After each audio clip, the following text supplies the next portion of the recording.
A mother says goodbye to her daughter in the morgue, but notices something moving in her belly and makes a discovery that gives her goosebumps. Mariella woke up before sunrise. The alarm clock didn't even go off. Her eyes were already open, staring at the ceiling of the room, trying to muster the courage to get up. Her whole body ached. There was a strange heaviness on her shoulders, as if she had spent the night carrying bags of cement on her back. But no, it was just fatigue. A fatigue that came from within, the kind that even sleep cannot help. She slowly turned onto her side and saw Julian, her husband, asleep with his face half buried in the pillow. He made a soft noise, like a whistle when he breathed. She smiled. Although she was tired, she liked to see him there so peaceful. They had been married for just over a year, and despite everything, she felt loved. It wasn't a soap opera kind of love. It was simple, quiet, but it was love. She crawled slowly to the bathroom. She did everything at her own pace. She stared at the mirror for a few seconds. She touched her face. Her skin was a little pale, her eyes swollen. She let out a sigh. It wasn't out of vanity. It was just the shock of seeing herself looking so exhausted.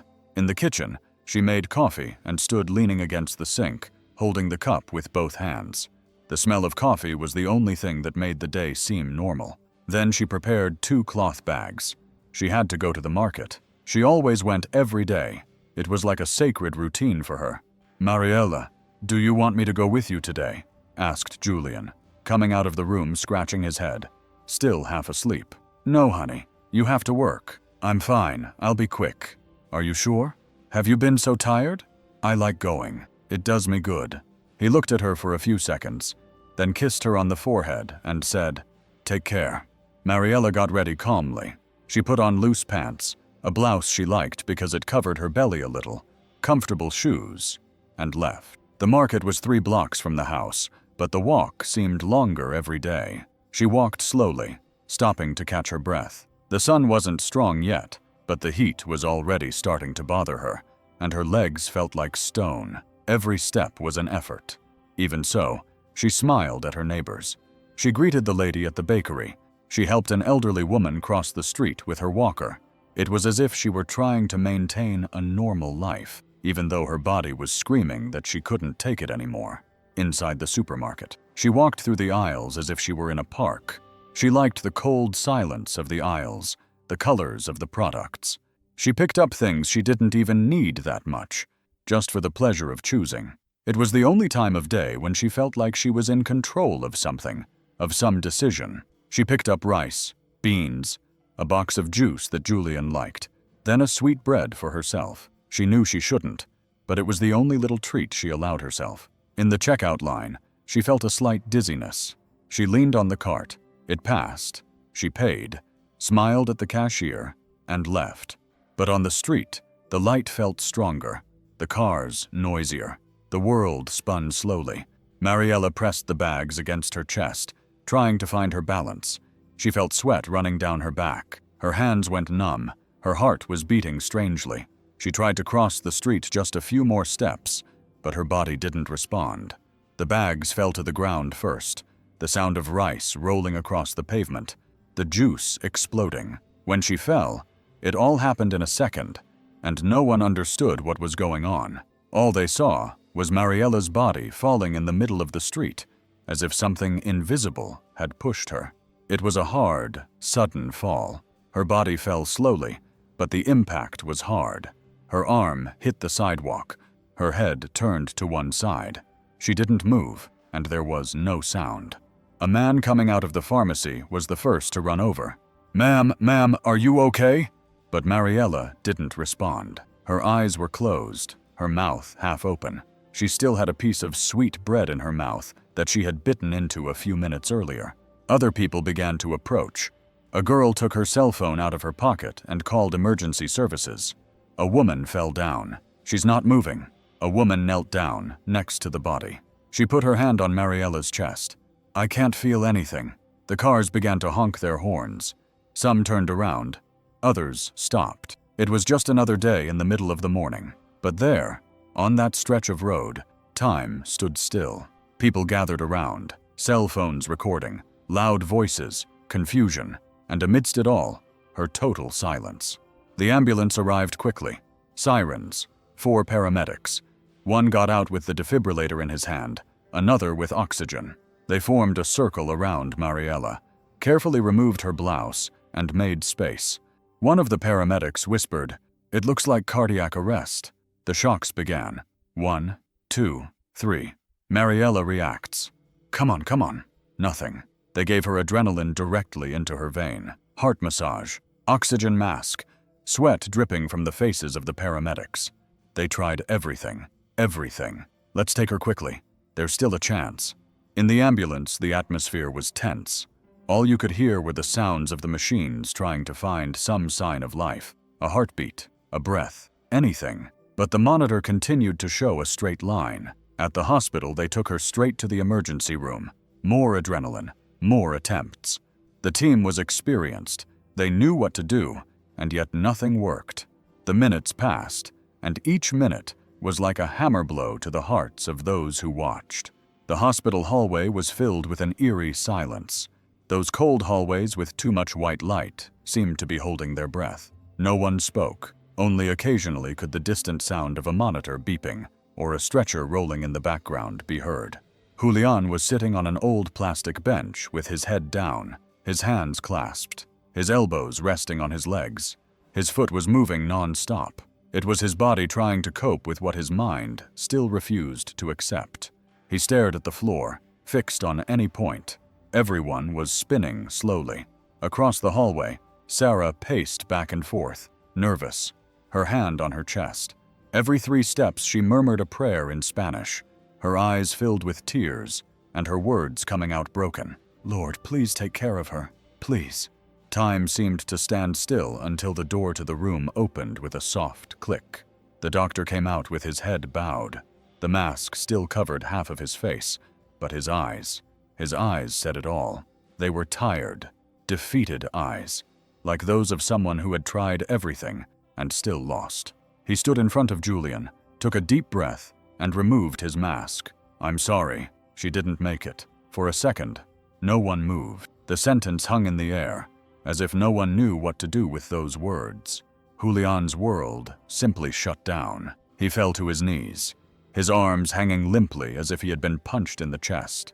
His breathing stopped, and when he managed to make a sound, it was a groan. It wasn't crying, it was pain. Pain from the soul that pervades the entire body. He covered his face with his hands and began to move back and forth, as if he wanted to protect himself from a wave that could not be stopped. "Mariella, no, my love, no." Sarah let out a scream that echoed throughout the hospital. My God, my girl did not lean against the wall to keep from falling. Her legs were shaking, her eyes wide open, filled with tears. The scream turned into a sob, then a prayer, then silence. The silence of someone who has lost their footing. She went over to where Julian was. She knelt down beside him and hugged him tightly. The two of them cried in each other's arms in the middle of the hallway, a desperate, raw cry of someone who had not prepared their heart to say goodbye like this, of someone who never imagined that this ordinary day would end this way. The doctor stood there for a few seconds, lowered his head, and went back into the room, leaving the hallway in silence. And at that moment, time stopped forever in the heart of those who loved Mariella. The waiting room was almost empty. A bench here, another there, occupied by someone who didn't even know what to say. An acquaintance from church, a distant cousin, the doorman of the building where Mariella lived when she was a child. People who came more out of respect than closeness. The silence between people was uncomfortable. They avoided looking each other in the eye. What can you say in the face of such pain? The hospital had a strong smell of disinfectant, one of those smells that stays on your clothes and in your memory forever. At the end of the hallway, a worker pushed an empty stretcher by. The footsteps echoed. Everything seemed slower, grayer. Julian sat without saying much, his eyes red, his face pale, his beard unshaven, his hands folded in his lap, clutching a tissue that was already wet. He stared ahead as if waiting for someone to walk through that door and say it was all a mistake, that Mariella was alive, that it was just a scare. But no one came. Sarah, the mother, remained standing, leaning against the wall, her face swollen from crying, her lipstick smudged, her fingers trembling. From time to time, she whispered, "My girl was my little girl," as if she were talking to someone who could still hear her. A social worker appeared with a board in her hand. She spoke in a low voice. "The body will be prepared now. We have already activated your insurance. The burial will be at the end of the afternoon, at nightfall, as you requested. We have already contacted the funeral home." Sarah nodded slightly. She didn't have the strength for anything else. Mariella, 29 years old, a woman, they said, always smiling, always wanting to appear strong, but very ill, much more than she showed. Some commented without malice, only with sadness. A woman, but very sick, weak heart, sudden death, nothing to be done. Her body would be taken away shortly. A few meters away behind a closed door lay her cold body, silent, untouched by time. And although many people passed by, she was alone inside. The sound of the air conditioning made a constant, cold, emotionless hum. It was a place that seemed designed to keep feelings at bay. But there, in that secluded corner, was a broken man. Julian entered slowly. He walked shuffling his feet, as if each step weighed heavily on him. He stopped next to the stretcher. The white sheet covered almost everything, but her face was still there, Mariella. Her eyes were closed, her skin very pale, her lips slightly parted. She looked like she was sleeping, a very deep sleep. He pulled the chair carefully, as if afraid of waking her. He sat very close, his hands shaking. For a few seconds he just looked at her. He was looking for some answer in her, a sign that it wasn't true, a movement, a sigh, anything, but there was nothing. Julian reached out and took her hand. It was cold, and that hurt him inside.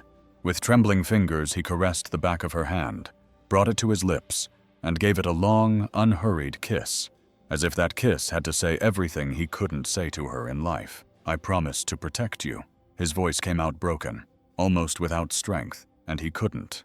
The tears trolabis, first thick and silent. Then the snot came. He tried to hold it in, but he couldn't. His chest and body were shaking. He cried like a child, his head resting on the edge of the stretcher, still holding her hand tightly, as if that could bring her back. "Forgive me, my love. I didn't see.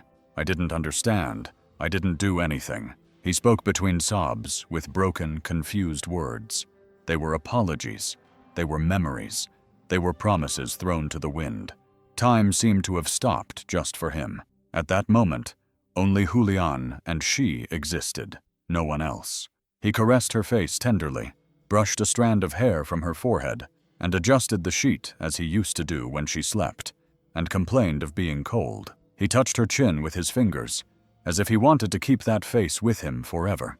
"Do you remember when you said you wanted to go first? That you were afraid of being left alone? Well, now I'm the one who's left." He closed his eyes and rested his forehead against hers.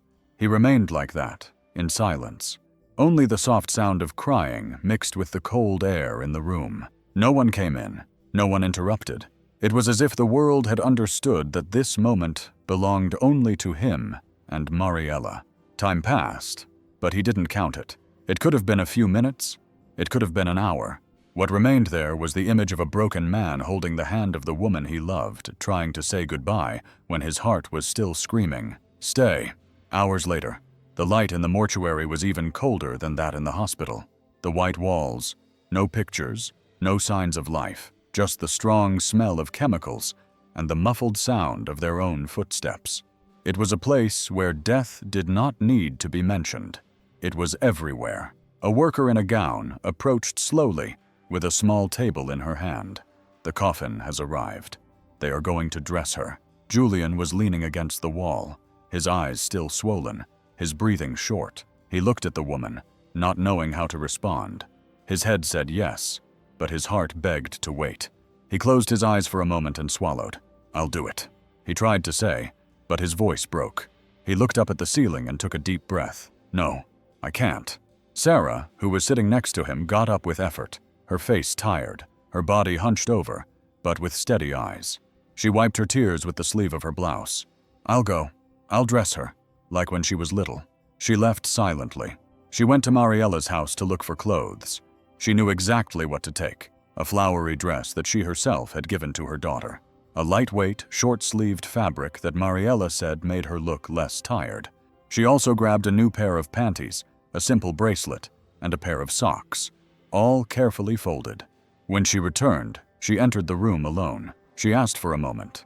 The workers respected her request. Sarah closed the door, placed the clothes on a metal chair, and went to the stretcher where Mariella's body lay waiting. She took a deep breath, her hands trembling. "Here I am, my girl." She began to carefully remove the hospital gown. First she untied the back, then pulled on the sleeves. She touched the body tenderly, as if it were still fragile. Her eyes, though filled with tears, had the same sweetness as when she cared for her daughter as a little girl. It was then that she stopped. Something strange happened. The sheet covering the body moved slightly. She froze. Her heart was beating fast. She looked again carefully and saw it. Mariella's belly moved. It was small, like a wave, a slight but visible movement. The skin on her belly jumped a little. Then it remained still. 1 second. 2. Sarah took a step back without breathing. What? What is that? The silence in the room seemed to mock her. She approached again, stretched out her hand fearfully, and carefully touched her daughter's belly. It was warm, and there was a heartbeat, weak but alive. She screamed, a desperate, almost crazy scream. "It's moving! There's something in her belly. My daughter's belly is moving." The people nearby froze. 2 nurses looked at each other, confused. A nursing technician carrying a tray stopped in her tracks. A strange silence filled the hallway for a few seconds, as if time had stopped again. The head of the area, a woman in a white coat, her hair pulled back in a tight bun and a clipboard in her hand, walked towards her with quick steps. "Mrs. Sarah, please come with me. You are in shock. What you are feeling is normal in grief." But Sarah wouldn't let anyone near the door. "I'm not crazy. I saw it. The belly moved. She's alive, my daughter. There's life inside her." The words came out with difficulty, but firmly. She was shaking from head to toe, her face covered in tears, her hair disheveled, but there was something in her eyes. A certainty, a strength that no one could ignore. The head of the department took a deep breath and tried to keep her tone calm. "Ma'am, often the body has involuntary movements, spasms, gas, normal things. You've been through a lot." At that moment, a younger employee on the other side of the hallway heard everything. His name was Damien. He was a nursing assistant. He hadn't been there long, but when he heard that, he took 2 steps forward with a frown. "I know her. That lady is not hallucinating. She wouldn't scream like that if she wasn't sure." The head of the department turned to look at him impatiently. "Damien, we can't waste time on this. But what if it's true?" Silence returned again. For a second, no one said anything. Damien walked through the crowd, went up to Sarah, and whispered, "Where did it go? Where did you see it move?" Sarah, her hands trembling, pointed into the room. "When I was putting her clothes on, I saw it." Here she touched her own belly, showing where the movement had occurred. It moved like a little wave. Without asking permission, Damien entered. The room was still the same, cold, quiet, with the flowered dress on the chair. Mariella's body was still on the stretcher, not moving, but something felt different. He approached carefully, stood there for a few seconds, then put his hand on her belly. He closed his eyes, trying to feel something. Silence. Nothing. 1 more second, and then he felt it. It was almost invisible, but it was there. A small movement, like a weak pulse.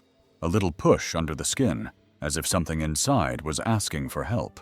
Damien opened his eyes wide, ran out of the room and shouted, "Yes, it's moving! It's alive! We need a doctor!" Right away, the hallway, which had been quiet, exploded with movement. People came out from everywhere, and what was thought to be the end suddenly became an emergency. A mother's cry was not ignored. In seconds, nurses, technicians, and onlookers were trying to understand what was happening. But the real tension began when Dr. Elena entered. She was known for her white hair, tied back in a simple bun, and for never raising her voice. She was an old doctor at the hospital, with more than 30 years of experience in emergencies. When she appeared in the hallway, everything calmed down. Her voice had a weight that didn't need to shout to be heard. "What's going on here?" she asked as she put on her gloves. "Abdominal movement, doctor," said Damian, still agitated, very slight, but real. I felt it. She didn't respond. She just went in. The room was still cold. Mariella's body on the stretcher, motionless, silent, everything the same. But now, with a lingering doubt in the air, the doctor approached slowly, lifted the sheet up to her belly, looked, touched with her fingertips, then took a small, worn stethoscope out of her pocket. She placed it slowly on her chest, then on her belly. She waited, closed her eyes, and then heard a soft, rhythmic sound, very faint, like a distant drum beating at the bottom of the sea. She remained motionless for a few seconds, as if she needed to confirm it. She changed the position of the device, adjusted it, listened again, and her eyes opened wide in surprise. "My God!" She ran out of the room. "Emergency! Prepare a room!" Everyone looked at each other, trying to understand. The head of the department tried to ask, "What's going on, doctor?" She replied firmly, without looking away. "She's pregnant, and the baby is alive. And not only that, she also has minimal brain activity. She's alive. She's still alive." The phrase struck the team like a bolt of lightning. No one could react. Some froze, others ran. They turned on machines, prepared the equipment, called intensive care. Meanwhile, in another part of the hospital, Julian stood in a corner of the reception area, staring blankly into space. He didn't eat, he didn't talk, his hands clasped in his lap. He just existed. A nurse ran up to him. "Mr. Gonzalez, quick, you have to come. Your wife is alive. Your wife has a baby, and she's alive." It took Julian a few seconds to understand what he had just heard. "What? What did you say?" The nurse bent down and put his hands on his shoulders. "She's not dead. She's alive. She has a baby, and the baby is alive." Julian stood up suddenly and stumbled. His face turned white, his eyes wide open, his whole body frozen. He tried to take a step, but his legs wouldn't respond. And then, suddenly, everything went black. He fainted right there in the nurse's arms because there are things the body cannot bear, and there are miracles the heart does not know how to receive. The examination room had become a sanctuary of tension. No one spoke aloud. Dr. Elena, along with 3 other doctors, prepared the equipment with steady hands, but her face showed the gravity of the moment. Outside, nurses piled up nervously, and Sarah sat with her hands clasped to a nurse, her rosary tangled in her fingers, and her eyes fixed on a closed door. Mariella was connected again to the machines. Everything was done with great care, as if any mistake could change destiny. The heart monitor flashed slowly. The electrodes stuck to her sweaty skin, her skin cold, but not as pale as before. The silence in the room was total. Elena put gel on the ultrasound machine. She gently touched Mariella's belly, moving the sensor in gentle circles, her eyes fixed on the screen. Suddenly there was a soft, rhythmic sound, like timid knocks on a door. It was a heart, a tiny heart, fighting. "There it is," murmured Elena. "Move." The other doctors approached, all looking at the image. Now it was clear. The baby was moving perfectly, alive, breathing inside her. A life growing in silence, protected by a body that the world had already given up for dead. "She is approximately 7 months pregnant," confirmed Elena, her voice trembling. "The baby is well positioned, normal activity, but there was more. Another test was done afterwards, this time to check on Mariella. The doctor placed the electrodes around her head, adjusted the encephalogram machine, observed, waited. The minutes seemed endless, and then there were signs. Weak brain waves. Yes, but there they were. Elena slowly turned to her colleagues. "She is alive." The silence turned to sighs. A nurse began to cry softly. Outside, when the news arrived, no one could believe it. Sarah fell to her knees.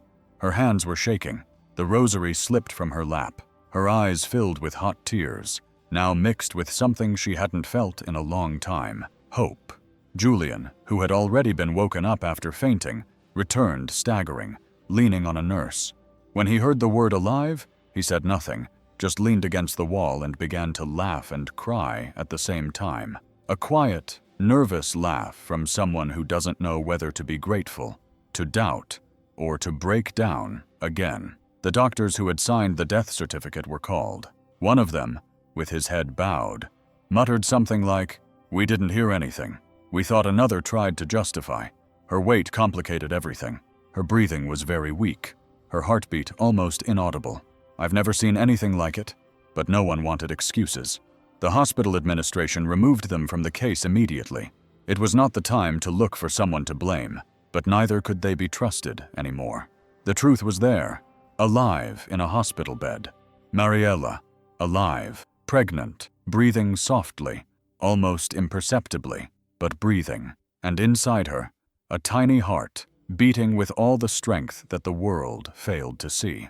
The sound of the beep, beep, beep of the monitor filled the room like a reminder. There was still life, weak, silent, but life. When the doctors confirmed the diagnosis, no one could believe it. Apparent death syndrome, a very rare condition where the body seems to have shut down, but the soul continues to fight. And there, in that bed, Mariella was fighting in silence.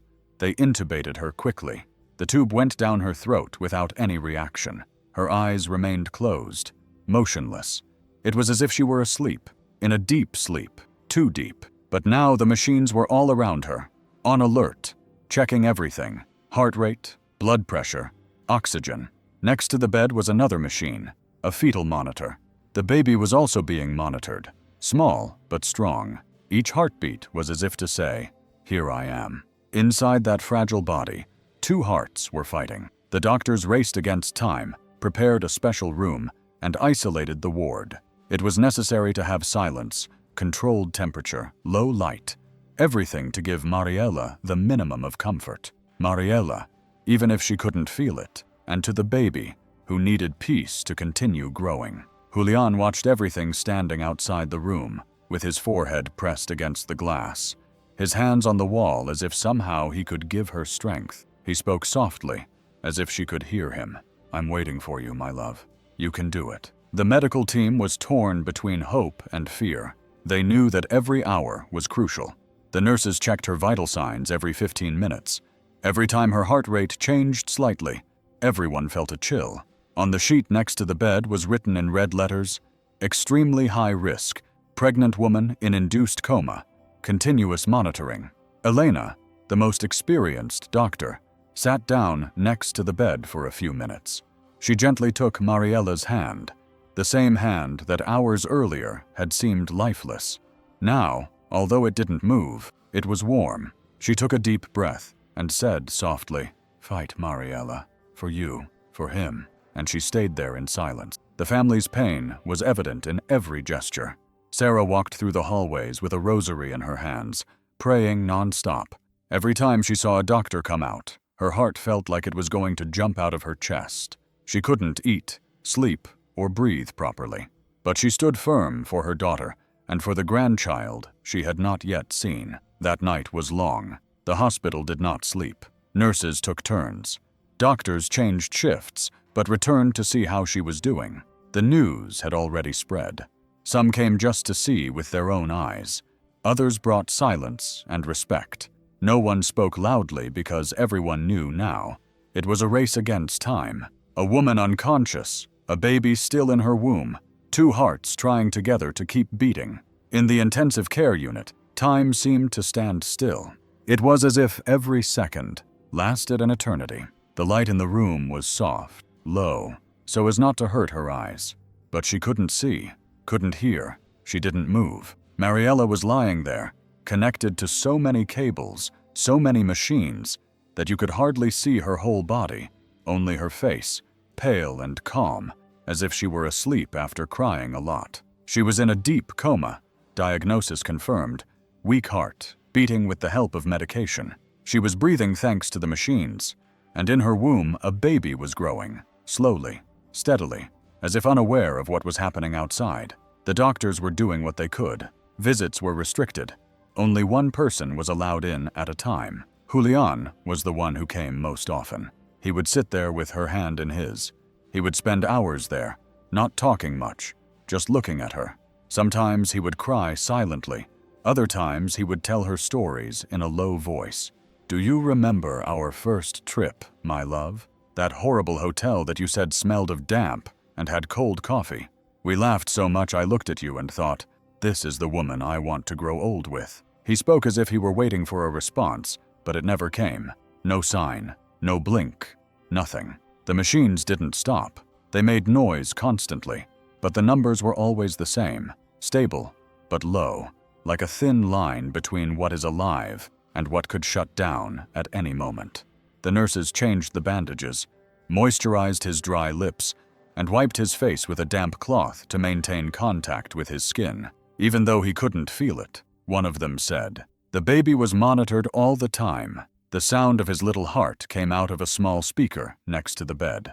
A fragile sound, but constant, like a drum beating from afar. The only sound that seemed to say, 'We are here.' Every day that passed, hope rose and fell. Some doctors were already talking about risk. Others said that miracles exist, but no one knew for sure. What was known was that time now had a different rhythm. Every minute was an opportunity. Every hour, a battle. Sarah prayed outside, walking with her knees sore from kneeling so much. She slept in a plastic chair, with her face resting on her arm.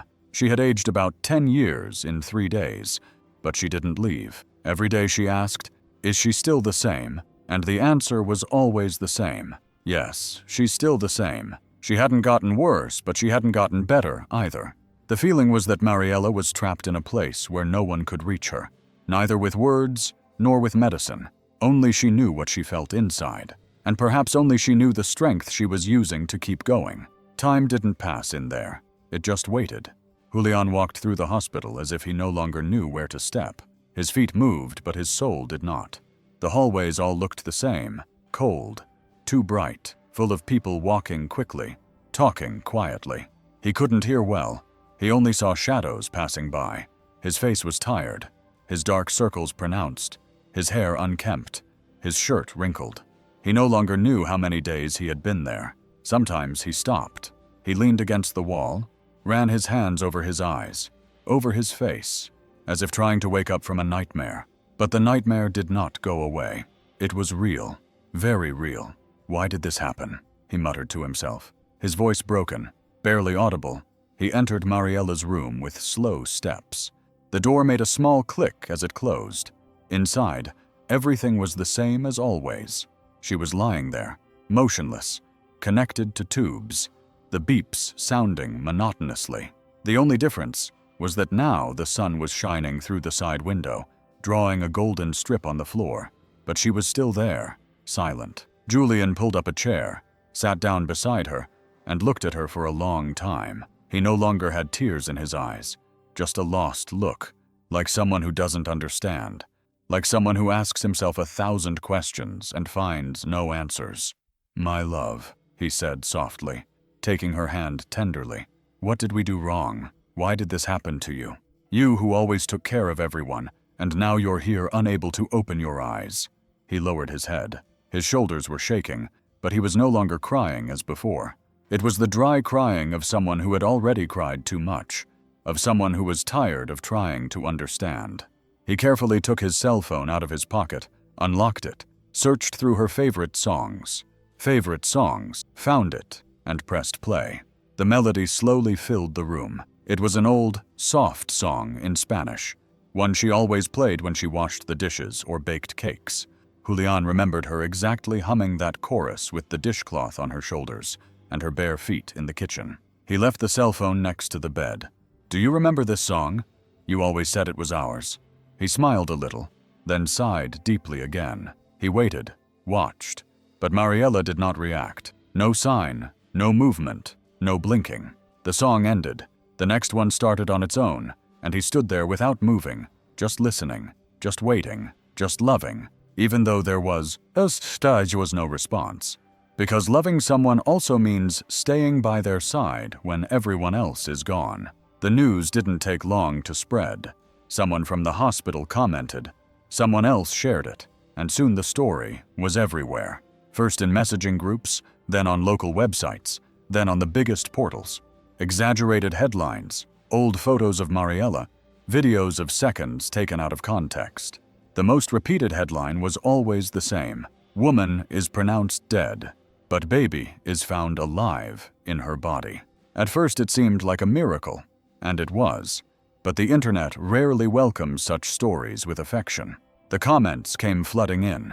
People who had never seen Mariella, who had never looked her in the eye, began to give their opinions as if they knew everything. How could no one have known she was pregnant?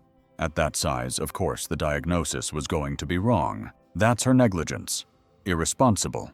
She neglected her health. Now look what happened. They called her careless, reckless.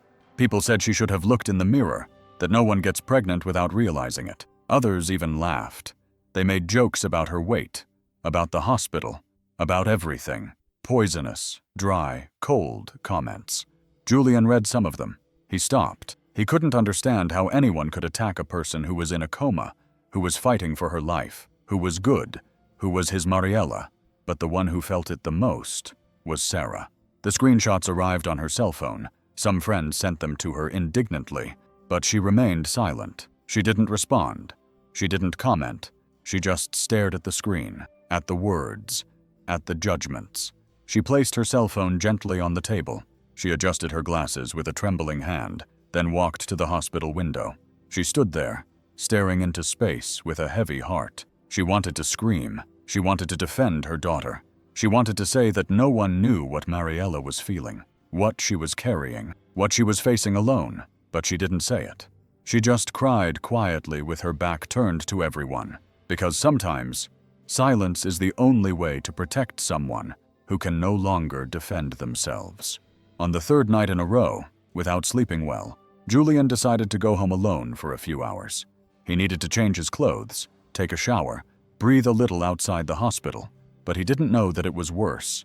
Staying there watching Mariella without reacting or returning to a place where everything had her scent. The house seemed frozen in time, the lights off, the dishes in the sink, the crooked cushion on the couch, a glass half full of water still on the table. Everything just as she had left it. She entered slowly, almost asking permission from the silence.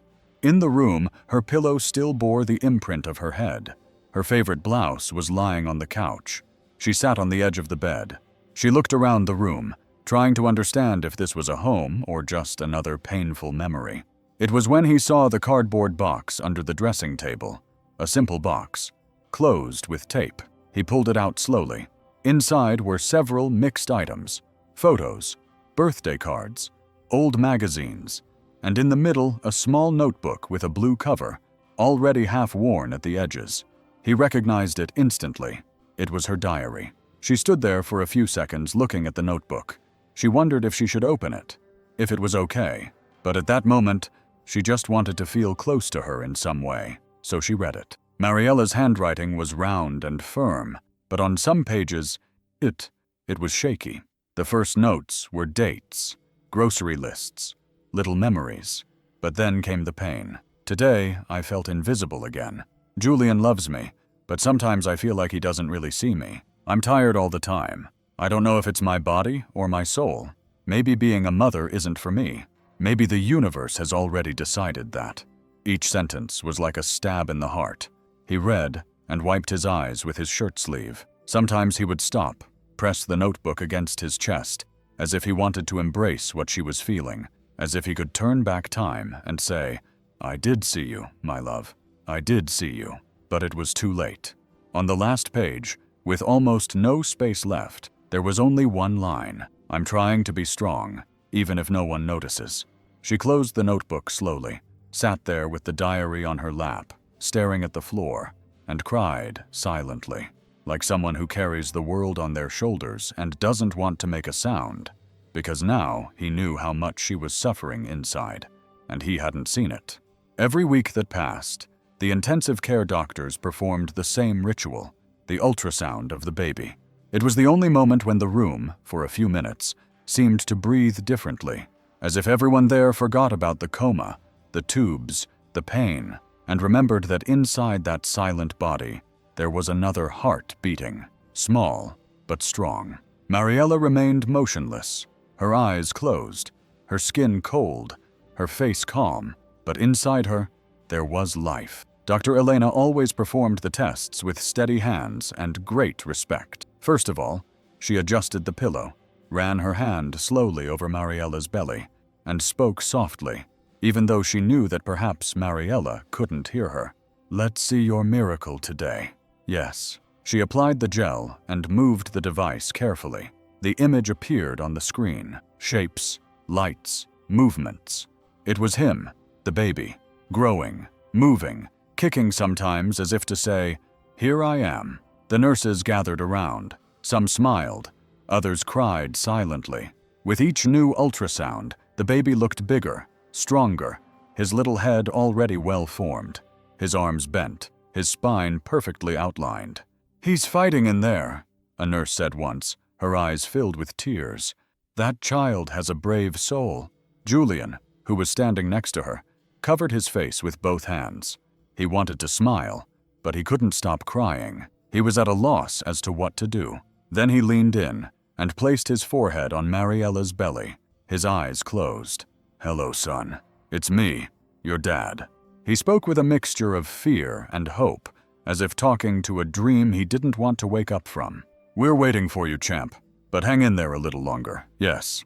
The heartbeat on the screen was always monitored very carefully, and every time it came out strong, even, the doctors let out a small sigh of relief. It was as if that baby was saying every week, "I'm still fighting for myself and for her."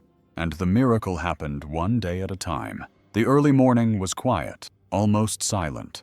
The only sounds were those of the monitors in the intensive care room, where Mariella remained motionless, connected to so many cables that her body was almost invisible.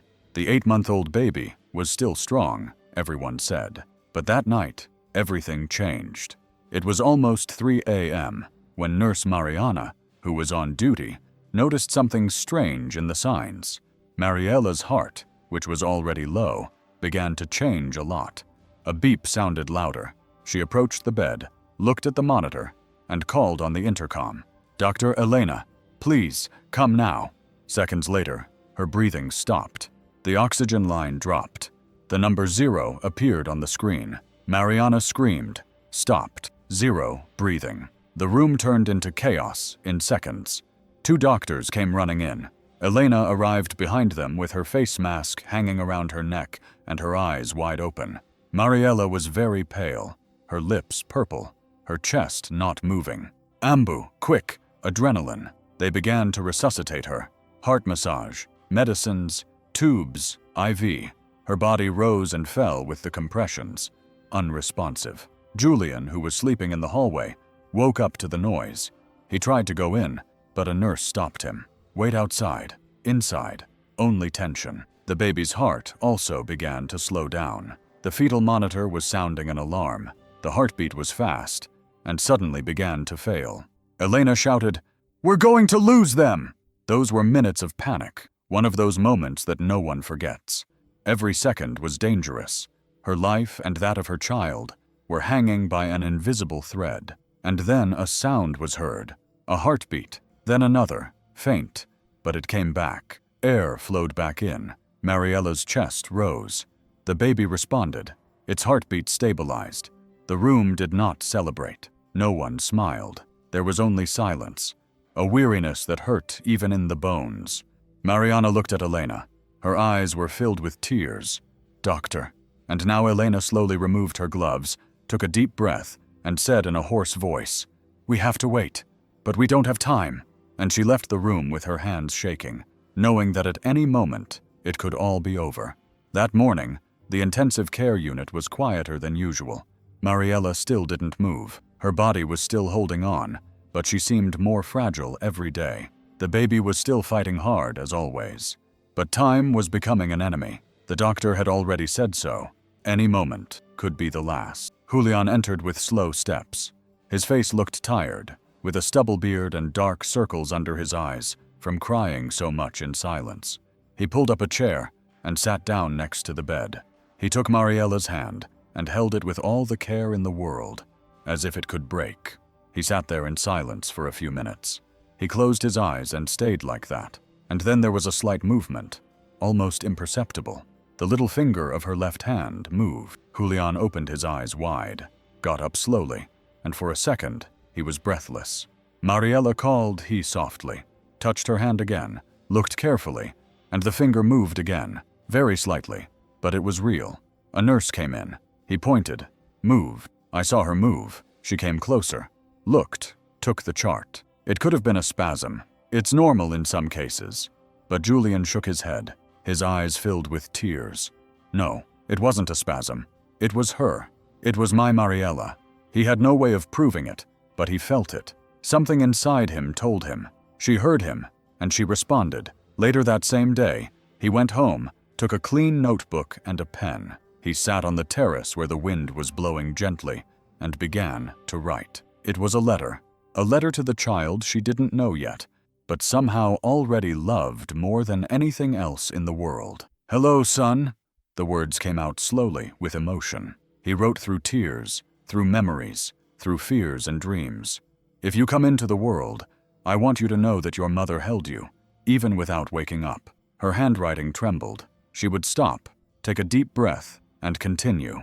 "She took care of you from day one, and even though she couldn't see you grow in her belly as she wanted to, she fought for you.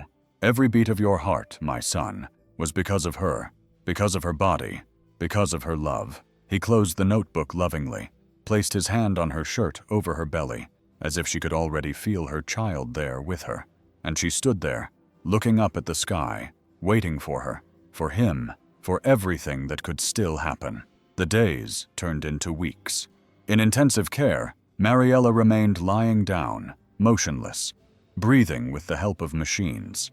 The tubes, the monitors, the syringes, everything was still there as part of her body. Her belly was now bigger, rounder, firmer, more visible. It was impossible not to notice it. She was carrying life there, and everyone who entered that room could feel it. The baby was growing strong. The tests showed that his little heart was beating strongly. The doctors said he was a fighter, that somehow, even though his mother was not waking up, he was developing well. But time was no longer on her side. The estimated due date was approaching, and with it, fear. Each new day was a risk. Mariella's body was at its limit. Her heart remained fragile. The doctors gathered in silence, papers in hand, exchanging serious glances. A decision had to be made. They couldn't wait any longer. Julian listened to everything in silence. He always stayed in the corner of the room, with his hands crossed, looking at the floor. Sometimes he would look at her belly and say, "It won't be long now, my love. Hang in there just a little longer." And then he would go back to being quiet. Sarah was also always nearby. She didn't even cry anymore. She just prayed with faith, with anger, with desperation, all at once. She ran her hand over her daughter's belly, very gently, and said, "Your baby is fine, daughter. He's fine." But Mariella still didn't respond. The doctors began to do daily evaluations.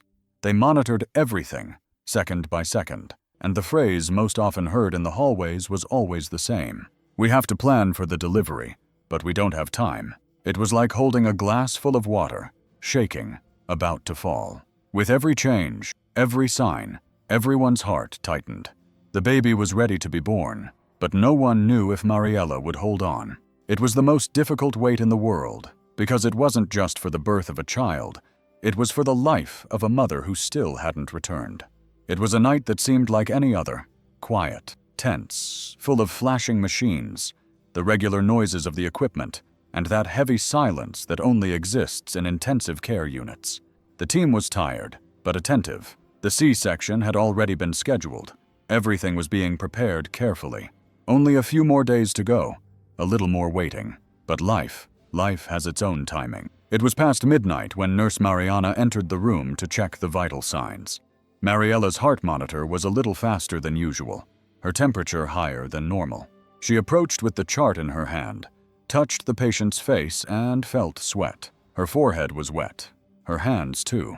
"How strange," she murmured.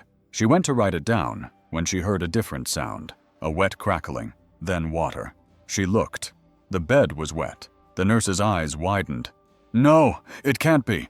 She approached the belly and saw visible contractions, gentle but steady. The water had broken. The nurse ran down the hall, shouting, "She's going to give birth. Now. She's going to deliver now." The hospital was put on alert. That's impossible. She was scheduled for a C-section. She's in a coma. She can't. But it was happening. Mariella's body, though unconscious, was going into labor. Chaos ensued. They called the technicians. The intensive care unit was invaded by nurses, doctors, pediatricians. The room became a whirlwind. Equipment was brought in. Gowns were changed in a hurry. Voices were talking at the same time. We need to move her now. Fetal monitoring right now. Julian woke up with the noise and ran into the hallway. What happened? What happened to her? Nurse Mariana held him by the arms and said with eyes wide with surprise, "She's in labor right now. Your son is coming." He stood still, unresponsive, his mouth half open, the world spinning around him. Now, but how? Sarah came running in right after. "What's happening to my daughter?" And the answer was harsh, direct from Dr. Elena in a tense voice. "The body has decided. It's today, and we're not ready." And at that moment, no one was.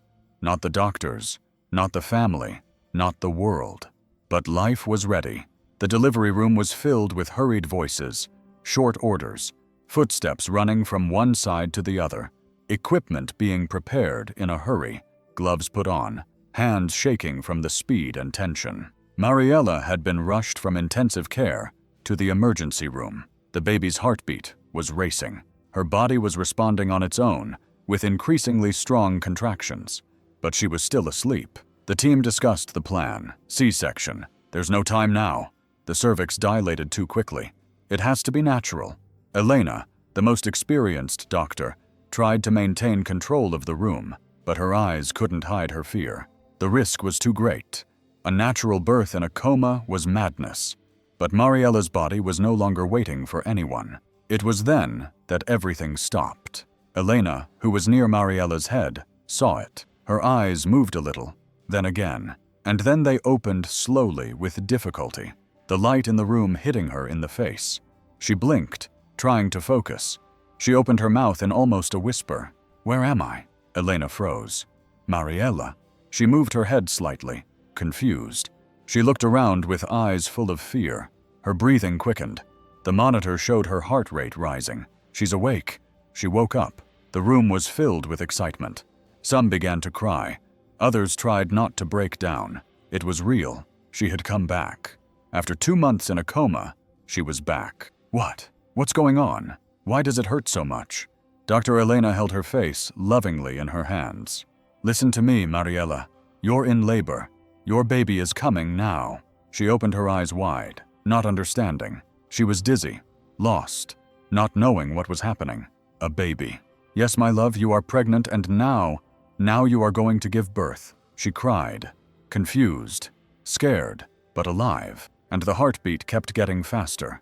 Life had returned at the most impossible moment, in the midst of pain, in the midst of fear. The mother had woken up, and now the child wanted to be born. Mariella's face was still pale, her eyes small, like someone who wakes up from a never-ending nightmare. The light in the delivery room was very bright, the noise very intense, voices coming from all sides, doctors, nurses, instruments being prepared, everything mixed together. She could hardly understand what was happening. Dr. Elena leaned close to her, her eyes filled with tears, trying to stay calm.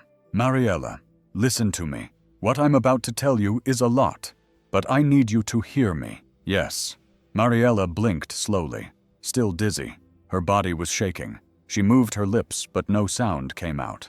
2 months ago, you went into a coma. You had heart failure. We thought you had died." She frowned. She tried to understand, but it was as if her mind was clouded. "Death." Elena took her hand. "Yes, my love, but you're still alive. And not only that, you're 7, almost 8 months pregnant." Mariella's eyes widened, and she cried instantly. A thick tear rolled down her cheek effortlessly. Her mouth trembled. "I have a baby." The doctor nodded. "Yes, and it's alive. It's fine, but it's coming now. You're in labor right now." Mariella brought both hands to her belly with difficulty. She touched her body as if it weren't hers, as if it belonged to someone else. And then the pain came, a strong, sharp contraction, like a wave crossing her belly. Oh my God," she screamed. Her body shrank on its own. It was the pain coming with everything, and she was still confused, trying to piece together her own story. "What's happening to me? Why does it hurt so much?" The nurses approached, adjusted her position. They were ready. The baby was coming, But Mariella still didn't understand that she was alive. She cried and cried. It wasn't just physical pain. It was fear. It was shock. It was despair. I don't understand. I don't understand anything. Elena approached her and held her face in her hands. I know, my love, I know. It's a lot, but now you have to push. You have to do it for him. Mariella, even though she didn't understand, even though she had no strength left, took a deep breath. She felt another contraction rise like thunder, and there, amid tears, sweat, and confusion, she began to fight. Because sometimes love comes before logic, and the body knows what to do, even if the soul still doesn't understand. Time inside that room seemed different. The clock ticked away the hours, but every minute felt like an eternity. Mariella, still confused, still weak, was there, alive and in labor. A birth that no one expected, not even her, breathing with difficulty. Her eyes were red from crying so much, her arms were shaking, but she held on tight to the sides of the bed. The contractions came like violent waves, a pain that pierced everything. But she didn't scream just because of the physical pain. It was her body, her soul, her fear, all coming out at the same time. Push, Mariella. Come on, you can do it. You can do it. Dr. Elena, her gown stained with sweat and tension, didn't take her eyes off her. She had delivered many babies in her life, but none like this one. The nurses said things to encourage her. One of them wiped the sweat from her face with a clean cloth. Push again. Mariella screamed with all her might, her face contorted, her lips trembling. She looked at the ceiling, at nothing, and then closed her eyes tightly. It hurts. Oh, it hurts so much. I know, my love, I know. But it's almost here. The baby's heart was being monitored in real time. The heartbeat strong, steady, ready. It was as if she were saying, I'm coming, Mom. Don't give up. Mariella took a deep breath, gasping for air as if she had run for miles. One last time, Mariella. Come on, push with all your might. And she pushed with courage, with pain, with faith. She pushed for everything she had been through, for the loneliness, for the guilt, for her tired body, for the silence, for the opportunity to hold that child in her arms, for life. And then the cry, a sharp, pure, loud cry, the most beautiful sound in the world. The baby was born. They immediately placed him on her chest. His little arms were moving, his eyes closed, his mouth open, crying with all the strength of his tiny body. Mariella slowly opened her eyes, looked at him, touched his soft skin with trembling fingers. Still warm, still wet, my son, she whispered. Tears ran down her face, but now they were different. They were warm. They were tears of gratitude. My son, my miracle. She hugged him as if the whole world were there. At that moment, nothing else mattered. The hospital disappeared. The pain was gone. There was only her and him, a miracle that was born after death and taught her that life always finds a way. The room was now different. It was no longer an intensive care unit, no longer a delivery room. It was a simple room with soft light coming in through the window, flowers on a small table beside it, and a light silence. The kind of silence that only exists when peace finally arrives. Mariella was lying down, tired, but awake. Her face was calm, still pale, her eyes sunken, but alive. In her arms, the baby slept wrapped in a white blanket, his little face pressed against her chest. His breathing was so soft that it was almost inaudible, but there it was, constant, present. Julian sat down next to the bed with his hands on his knees, looking at the two of them. He stayed there without saying anything, just watching, as if he were still afraid to touch, to break that moment. Mariella looked at him tenderly. She still didn't have the strength for much, but she smiled, a tired smile, but one full of meaning. And then she asked in a soft voice, "What are we going to call him?" Julian took a deep breath, looked at his son, and gently ran his fingers across his forehead with care. I thought of a name. She looked at him. She waited. Emmanuel. Her eyes lit up instantly. God with us, she repeated excitedly. Julian nodded. Because when we thought God had left us, he was here with us all along. Mariella held the baby a little closer to her chest and closed her eyes. Emmanuel, she whispered. as if making a promise. A few minutes later, the door to the room opened slowly. It was Sarah. She entered without saying a word, her eyes already filled with tears, her face marked by time, pain, and regret. She stopped in the middle of the room when she saw the scene. Her daughter alive, her grandson in her arms, her legs buckled. She fell to her knees, covered her face with her hands, and began to cry. A loud, heavy cry, full of everything that had been stuck inside her for years. "Forgive me, daughter. I didn't see you." Mariella was silent for a moment, then slowly reached out and touched her mother's shoulder. Sarah approached still on her knees. Mariella lowered her head until her forehead touched hers. The two cried there in silence. It was the first real hug between mother and daughter, without complaints, without pride, without resentment, just love, and a little boy sleeping between them, named Emmanuel. A few days passed before Mariella was finally able to stand up, still with help, her steps slow, her arms weak, clinging tightly to the tubes of the bed. The nurse stayed by her side, attentive, but without intervening. It was her moment. Mariella made her way to the bathroom alone, and for the first time since everything had happened, looked in the mirror. The reflection was a shock. Her face was thinner but swollen, pale, her eyes sunken with deep circles, her mouth dry and colorless, her hair tied back haphazardly, with some gaps at the roots. But that wasn't what caught her attention the most. It was her body. The loose robe revealed her belly, still marked, still painful. The scar from the probe, the bruise from the catheter, the wrinkles, the cuts, the weight, the image of someone who had experienced something greater than can be explained. She took a deep breath, ran her hand over her belly, slowly, her fingers trembling. There were her marks, the ones no one sees from the outside, the ones that carry everything she went through. These marks, she murmured to herself, they are life. She smiled for the first time, not in denial, but with acceptance. A tired smile, but a true one. At that moment, something changed inside her. She looked at herself with the eyes of a mother. She imagined her son running around the yard. She imagined him asking her to play, to run, climbing onto her arm.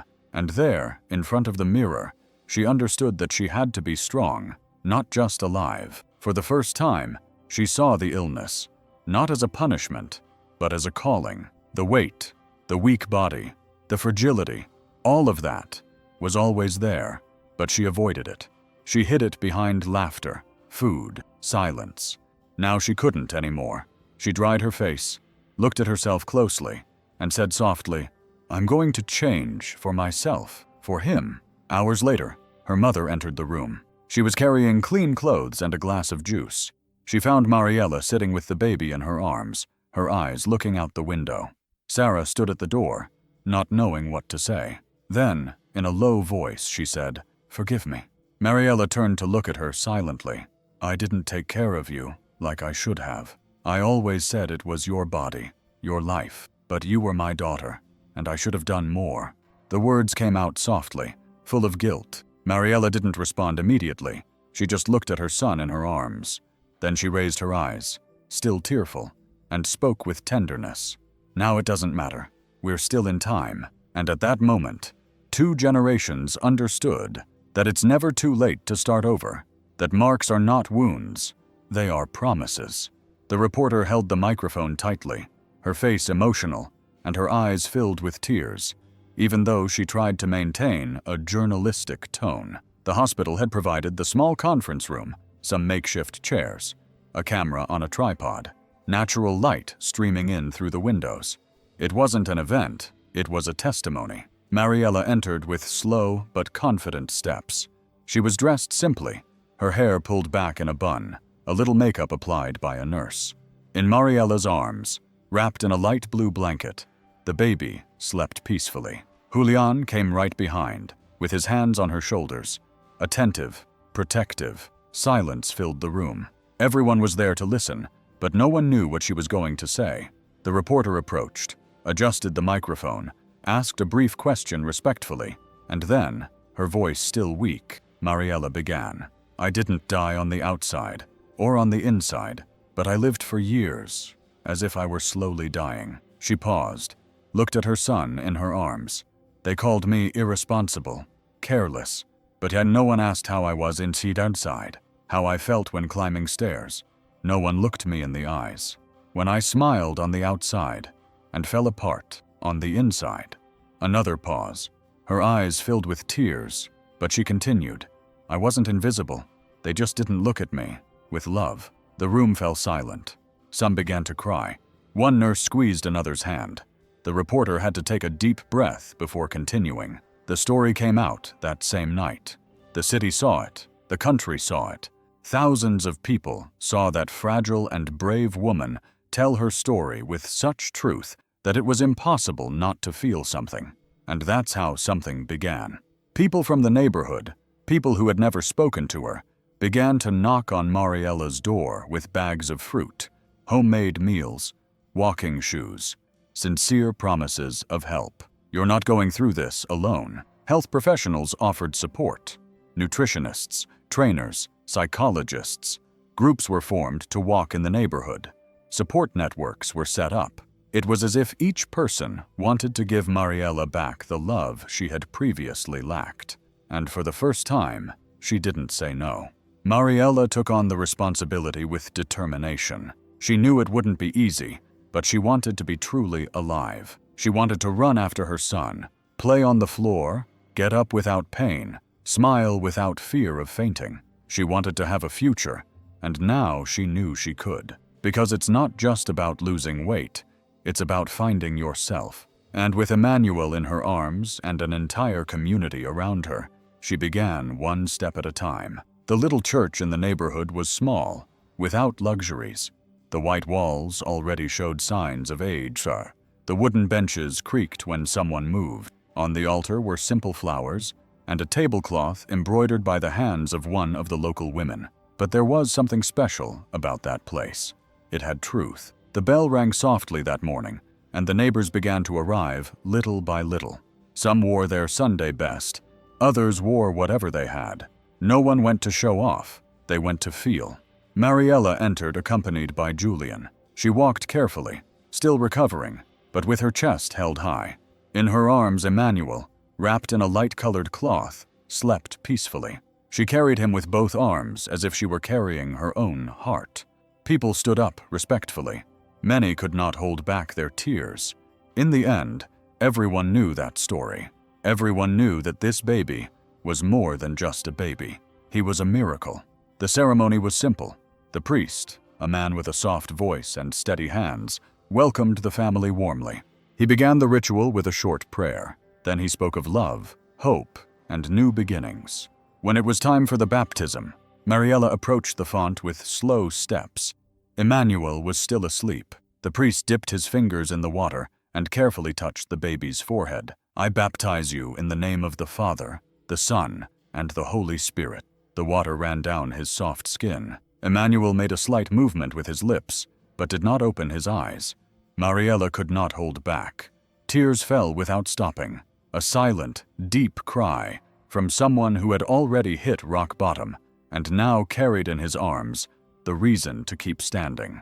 The priest looked at her, then looked at everyone. This child was formed in silence, but was born into the world.